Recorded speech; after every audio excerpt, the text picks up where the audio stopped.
Hello everyone, Heather here, and I want to go over a few trades that we've taken recently in the room, and we're going to go ahead and it's Monday, September 27th. I'm already out of a few of these trades, and then I'm going to do if you're in the room, you'll know that we took NUE, NUE, and I will go over that one in a separate video so that you can see it, because that is a swing trade. I'm continuing to hold it. I am out AFRM, Netflix, and Sava. Okay, so these I've traded over the last couple of days. Sava was a swing trade from last week. Sava was a swing trade from last week. AFRM here was from today and took it last week, right? So this one's actually done pretty well. AFRM came up pretty quickly. So anyway, okay, let's go ahead and hop in here. I'm going to talk about AFRM. Look, so we were talking, this was in the watch list too. So, I mean, I know that those watch list videos, they take anywhere from like 8 to 12 minutes. I try really hard to keep it very quick and very brief. And I'll work to keep those a little more brief if it will encourage people to watch them, because I don't make them for me. I make them for you because I already know what I'm thinking. I'm trying to share with you what I'm thinking. To be clear, it's usually about puppies. No, I'm just kidding. Okay, anyway, AFRM. Big news off of, all right, so back here, AFRM, you know, whether you're in Amazon or Walmart or any of these things, the buy now, pay later, which, by the way, as someone who has studied a lot of economics, I think that that is a terrible model to promote. Nonetheless, we can trade off of it, and that's what this is doing here. So had a big move up, came in, held the gap, came in with earnings, huge bump up, right? But held most of that gap, even though we sold some of it off. So we drew these fib lines off of the approximate high and low of that as we came in on this 2-day big bump, right? Sold back in, took a lot of profit taking. Why not? Why wouldn't you if you were in this? Why wouldn't you take profits, especially those who bought in over here? They saw this run up and they're like, oh no, it's not. What if it does this again? Right, so the mental aspect of it is, let me go ahead and clear in those profits. What that did is it set us up really nicely. We came back in and did a little bit of a reversal. We pushed below the candle here from Friday, and then just shot right up. So that was really the cue to get in, was on the reversal. So I wasn't perfect on my entry. As far as timing, we were doing some other things here in the room, and I was trying to type some stuff out, so it just, it seemed a little muddy, but it seemed very strong. So on the intraday, what does it look like?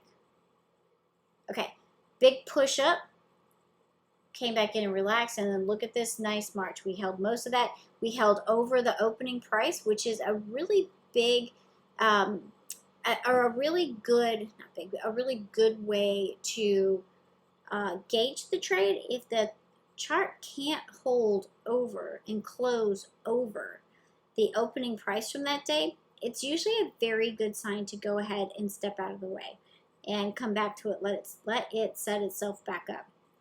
But overall, just a very, this trade went very quickly. It broke the opening range and then just kept going. Well, it kept going for a while anyway, right? Came back in, started bumping back up here on that last candle, but the break of the opening range, and it doesn't matter which time frame you choose. You want a 5-minute opening range, a 15 or a 30. Some days when the market is really rough and maybe super choppy, holding out for a little bit longer on that, pushing that out to maybe a 30-minute ORB. It's just smart. So, but nonetheless, choose your time frame. Pick your ORB range and then stick to it. So that was AFRM. I got out of Sava. So last week I got into Sava. Today the reason I got out was really just because it wasn't doing anything. I felt like it was kind of flatlining and wasn't getting quite enough out of it.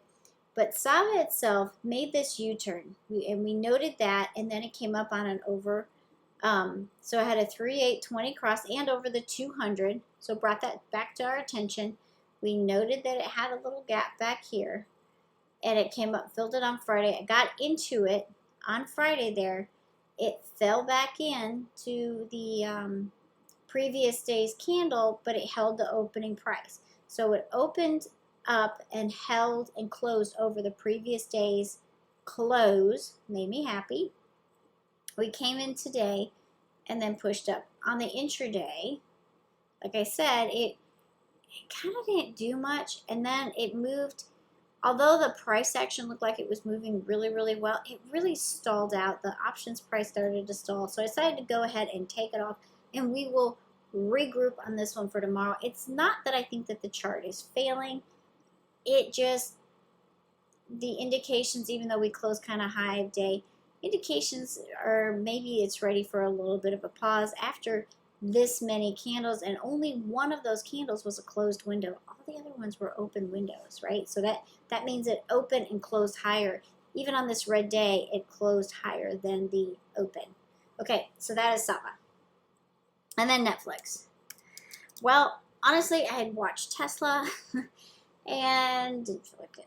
Right? So anyway, I love to, when Netflix is very volatile, moving around and not super quiet, it's a great day trader, and that is exactly when we got into it today. This was a day trade. Now, its earnings aren't off too far from now, by the way. They're coming up here mid-October. Anyway, we've seen this. We noted on Friday that it had this huge tail and closed way up here, way up inside of the Thursday candle. Whereas Thursday, we had a lot of wicks. So if it has a lot of wicks, that's usually a sign of weakness. I would say more times than not.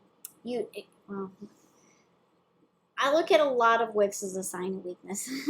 But a lot of tail says that buyers keep stepping in and pushing it up, right? So if you have the wick on top, that means that sellers came in and at your whatever price level kept pushing it back down, pushing it back down. But our 3 and 8 has been very close. We've played this a few times over the past couple of weeks here. Most of them were good trades. A couple of them were not or break even, but for the most part, we've traded Netflix pretty well. But we noted this on Friday, and I came in this morning, and we even talked about it in the room, but that just kind of weird. And then today, before it became a green candle, we were way down here. That's really odd. Again, we have this big, it looked like Friday's candle, but it was today's candle where it looked like this, right? Just like a little T, and then it popped from there. So that was my initial indication, like, hey, something's going on there. We started to see some buying coming in,